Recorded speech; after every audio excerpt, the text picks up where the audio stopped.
Baik teman-teman, Assalamualaikum warahmatullahi wabarakatuh.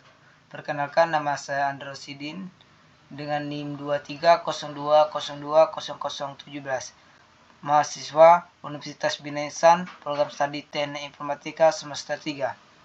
Di sini saya akan menyelesaikan tugas kuliah saya dengan studi kasus. Sebuah perusahaan ingin mengembangkan sistem IoT untuk memantau kualitas udara di kota besar. Sistem ini akan menggunakan sensor yang mengirimkan data real time ke pusat pengolahan data.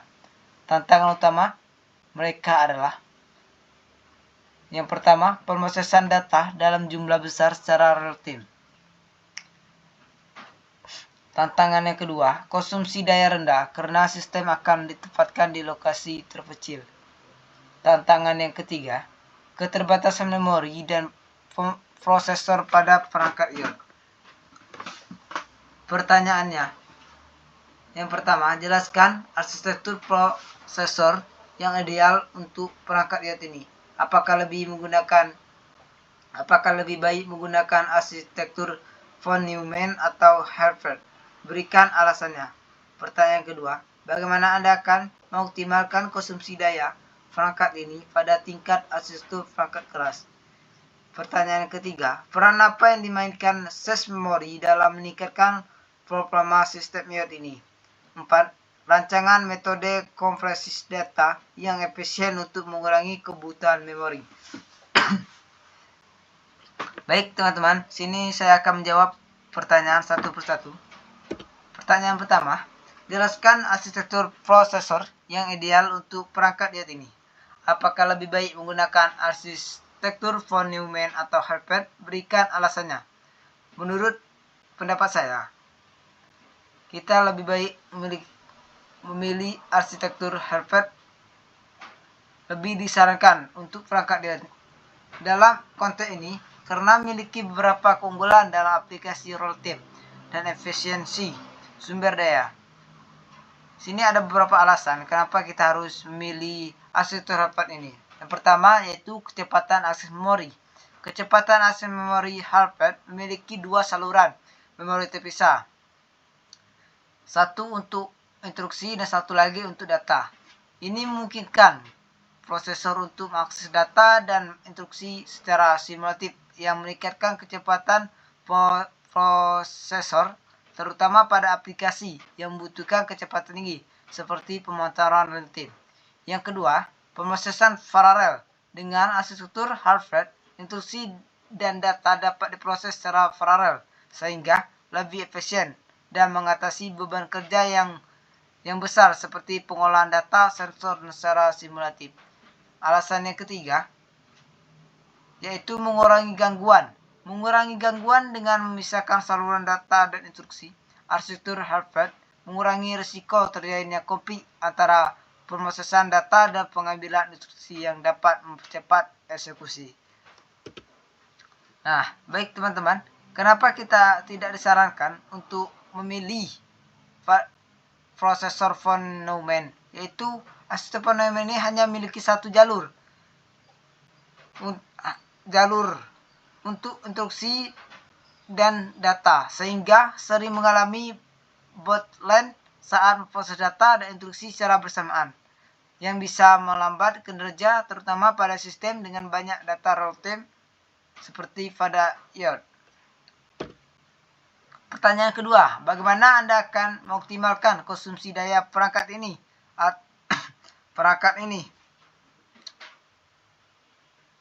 Perangkat arsitektur perangkat keras. Untuk mengoptimalkan konsumsi daya perangkat IoT, beberapa pendekatan dapat diterapkan pada tingkat arsitektur perangkat keras. Yang pertama, penggunaan prosesor rendah daya. Penggunaan prosesor rendah daya memilih prosesor yang dirancang untuk efisiensi dan ARM Cortex-M atau prosesor serupa yang dioptimalkan. Untuk aplikasi embedded dan IoT, prosesor ini sering kali dilengkapi dengan berbagai mode tidur atau sleep mode. Untuk mengurangi konsumsi daya saat tidak aktif, pengolahan daya. Yang kedua, pengolahan daya adaptif. menggunakan teknik pengolahan daya adaptif untuk mematikan sebagian komponen, misalnya prosesor atau modul komunikasi, saat tidak digunakan. Perangkat keras dapat memantau status sistem dan mengaktif mode hemat daya saat tidak ada aktivitas pengolahan atau komunikasi.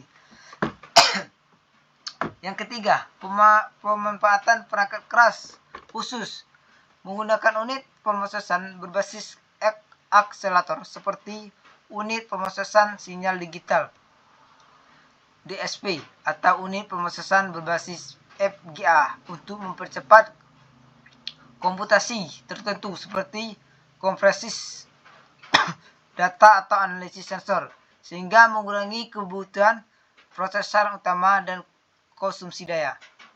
Yang keempat, optimasi tegangan dan frekuensi menggunakan teknik pengolahan tegangan dan frekuensi dinamis atau dynamic plug and frequency switching DMS untuk menyesuaikan tegangan dan frekuensi prosesor sesuai dengan beban kerja, yang memungkinkan pengurangan konsumsi daya pada saat beban kerja. Pertanyaan yang ketiga, peran apa yang dimainkan SAS memori dalam meningkatkan performa ini? SAS memori ini memainkan peran penting dalam meningkatkan performa sistem IOT dengan cara. Yang pertama, ada beberapa cara, yaitu mengurangi waktu akses memori. Mengurangi waktu akses memori. SAS memori menyimpan data dan instruksi yang sering diakses sehingga memungkinkan prosesor untuk mengakses data dengan lebih cepat daripada harus memanggil dan memori utama yang lebih lambat. Yang kedua, mengurangi latensi. Dalam aplikasi IOT, data sensor yang diterima sehingga kali diproses dalam perhitungan sementara atau daya yang telah diambil sebelumnya memungkinkan pemrosesan lebih cepat dan lebih efisien. Yang ketiga, meningkatkan efisiensi pengolahan data. Meningkatkan efisiensi pengolahan data, SAS dapat mengurangi kebutuhan atau memanggil data dari memori utama yang lebih lambat, atau bahkan mengakses data dari sumber eksternal seperti server atau cloud, yang penting untuk sistem IOT yang memerlukan pengolahan data rutin. Nah, pertanyaan terakhir, rancangan metode kompresi data yang efisien untuk mengurangi kebutuhan dan bandwidth pada sistem ini. Nah, untuk mengurangi kebutuhan memori dan bandwidth, ada beberapa metode konversi yang dapat diterapkan pada sistem IOT ini, yaitu ada 5. Yang pertama, konversi lossless. Konversi lossless menggunakan algoritma konversi lossless seperti Huffman coding atau Lempel-Shipwell atau LZW untuk mengurangi ukuran data tanpa kehilangan informasi. Ini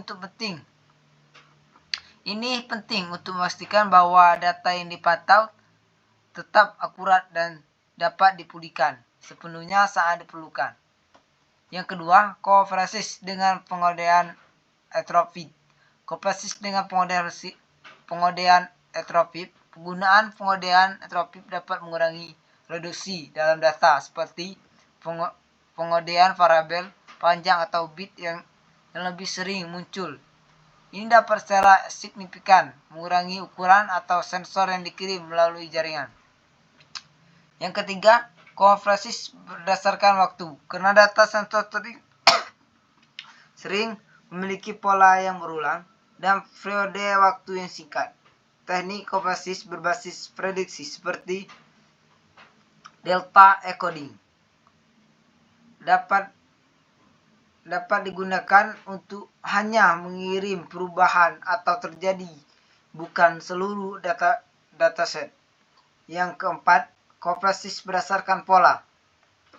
Menerapkan algoritma konversi berdasarkan pola sensor seperti mengidentifikasi pola perubahan dalam data dan menunjukkan hanya yang signifikan, bukan seluruh data yang diperoleh. Yang terakhir, kompresi data sensor spesifik. Kompresi data sensor spesifik. Dalam sistem pemantauan kualitas udara, data sensor memungkinkan mengadu nilai yang sangat terstruktur. Algoritma seperti run, link encoding, atau REL atau RLE atau prediction variable mapping atau VVM bisa sangat efisien dalam konversi data sensor yang memiliki banyak nilai yang berulang.